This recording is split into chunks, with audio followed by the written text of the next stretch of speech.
kita kembali melanjutkan perjalanan setelah tadi kita berhenti sejenak untuk sarapan di sekitar Lojanan, sarapan nasi kuning.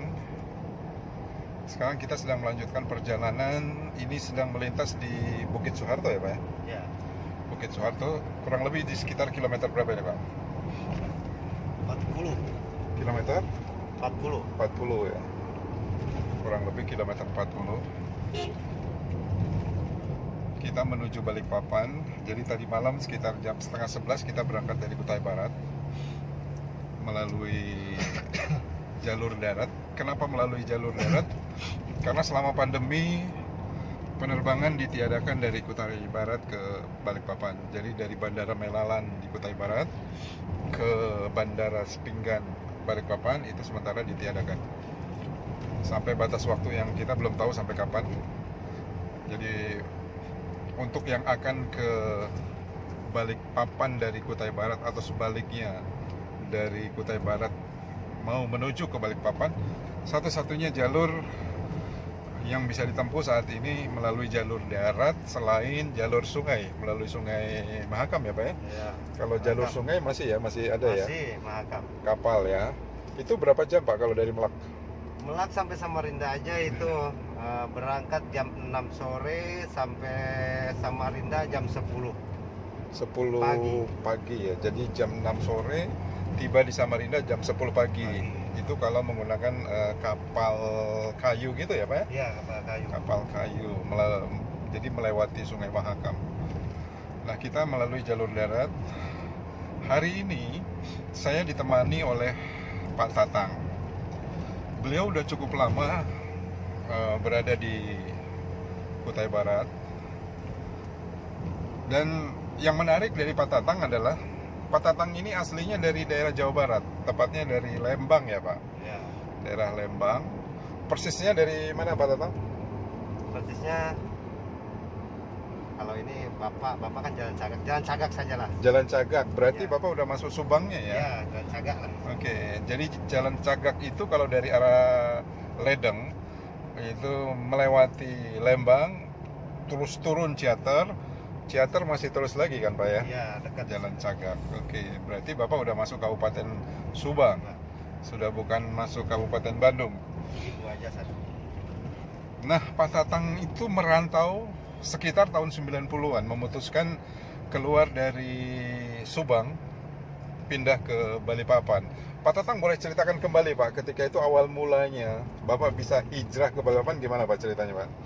Ya, ceritanya dulu tuh ada mandor yang membutuhkan tenaga kerja di Kalimantan untuk kerja di Balikpapan.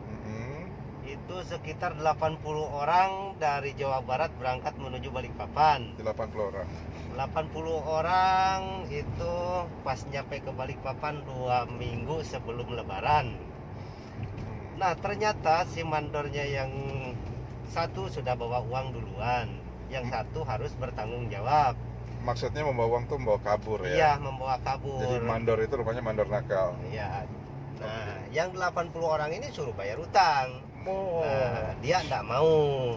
Yang 80 tidak ada yang mau. Ya, yang 78 itu enggak ada yang mau. Oke. Ya terpaksa dikirim uang dari keluarganya. Dari keluarga masing-masing. Masing-masing pada pulang. Kalau saya enggak pulang. Oh. Terus berkelana. Oh, Bapak memutuskan bertahan. Bertahan. Sementara kawan-kawan Bapak yang lain itu pada pulang. Ya.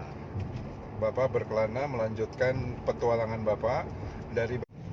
Oke Pak Tatang, jadi dari 80 orang yang berangkat, itu 2 orang itu statusnya mandor ya Pak ya? Iya, mandor. Yang 78 itu pekerja. Pekerja. Nah, dari 2 orang mandor ini, 1 mandor itu ternyata nakal. Iya. Dia membawa kabur uang borongan atau uang proyek lah, Ya, katakanlah ya. betul. Hingga akhirnya yang 78 ini, kalau bahasa Sundanya ketempuhan lah ya Pak ya? Iya. Harus mengganti kerugian tersebut. Akhirnya yang 78 menolak. Dari kejadian itu sebagian besar teman-teman Bapak pada pulang kembali, diongkosi oleh keluarganya masing-masing ya Pak. Ya. Dikirimin uang untuk pulang kembali ke kampungnya masing-masing. Sementara Bapak memutuskan untuk bertahan dan melanjutkan petualangan Bapak di Kalimantan. Lalu dari Balikpapan setelah kejadian itu apa yang Bapak lakukan Pak?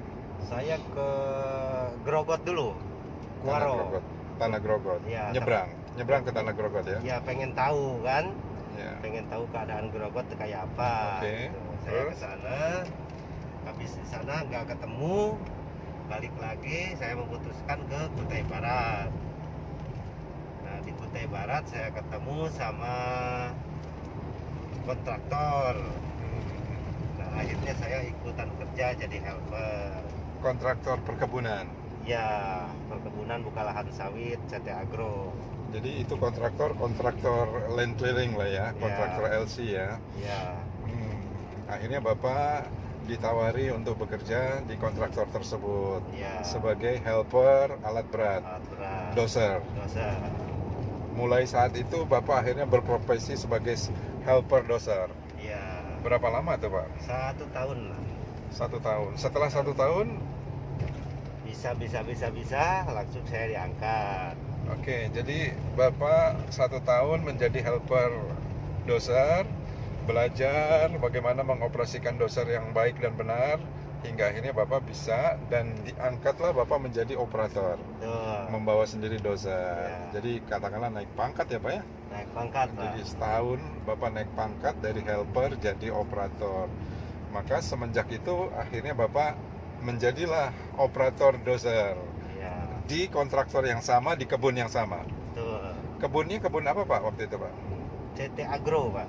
CT Agro itu yang punya Pak Hairul Tanjung ya Pak? Ya betul. Jadi bergerak di perkebunan kelapa sawit ya. Ya. Di daerah mana tuh Pak? Di daerah Bentian Besar, Bentian Besar, Kutai Barat, Kutai Kalimantan Barat, Timur. Kalimantan Timur. Oke, terus akhirnya Bapak menjalanilah profesi sebagai operator dozer. Ya. Itu berapa lama Pak?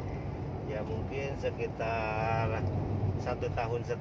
Soalnya saya ditarik sama manajer sawit, Manajer kebun.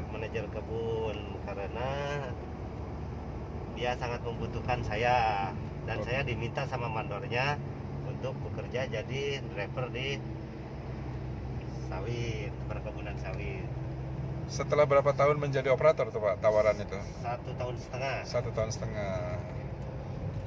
Oke, jadi Bapak gabung di kontraktor 1 tahun sebagai helper, 1,5 tahun sebagai operator. Kemudian oleh manajer kebun Bapak ditawari untuk gabung di perusahaan sawitnya Ya, di City Agro itu ya, untuk menjadi driver. driver. Kenapa Bapak direkrut? Alasannya? Alasannya saya kelihatannya pandai di lumpur gitu Pak.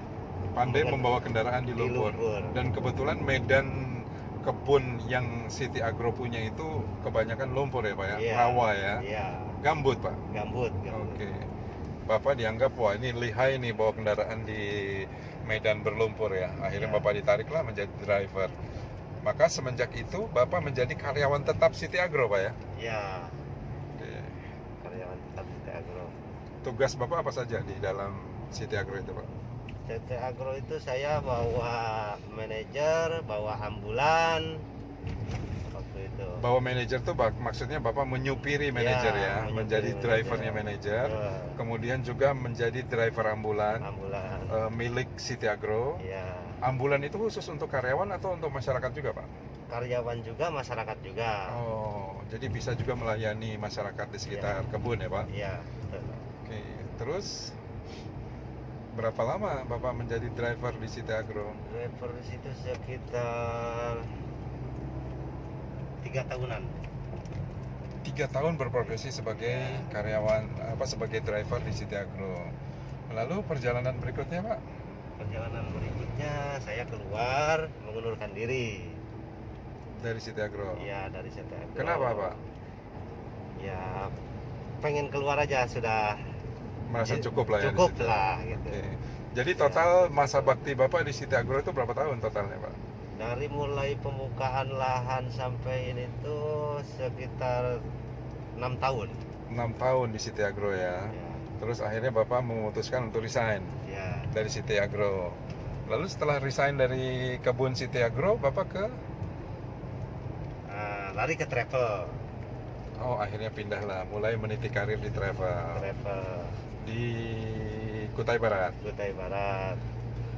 Sebentar, Sebelum lari ke travel, begitu di City Agro pertama kali gabung di kontraktor di yang bekerja di City Agro itu kan Bapak waktu itu bujangan tuh.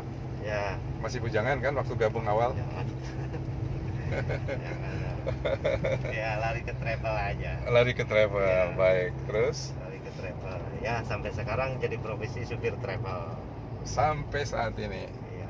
Oh, ini kita udah melintas di kilometer 38 ya Pak ya? Lo Ah, cukup aja dulu Semboja. lah. Segitu aja dulu. Kunaon Pak?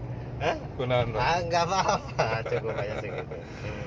Travel hingga akhirnya sampai saat ini Bapak menjadi driver travel. Iya. Jadi di travel Bapak kurang lebih 3 tahun. Iya, 3 tahun. 3 tahun. Dengan pengalaman yang malang melintang ya Pak ya. Iya. Pokoknya hampir semua rute Kalimantan Bapak udah jelajahi. Dari Kalimantan Timur sampai ke Kalimantan Barat melalui darat ya Pak. Iya. Udah pernah dilalui. Jadi Pak Tatang ini melayani sesuai dengan order pelanggan, bisa mengantar kemanapun sepanjang akses jalannya memungkinkan mungkin Pak ya. Iya. Jadi ke Kalimantan Utara, Malino, atau sampai Tanjung Redep atau Berau, oke. Kemudian ke Kalimantan Tengah, bahkan ke Banjarmasin pun oke. Bahkan ke Kalimantan Barat, ke Barat. Pontianak pun Ya. oke. Perjalanan dari Kutai Barat ke Kalimantan Barat kurang lebih berapa lama Pak? 2 hari 3 malam. 2 hari 3 malam. Waduh, luar biasa. Istirahatnya sebentar-sebentar Pak. Iya. Paling cuma 2 jam ya Pak ya istirahat ya. 2 jam. Lalu kemudian melanjutkan perjalanan. Ini ada perbaikan jalan rumahnya. Jadi dibikin separasi.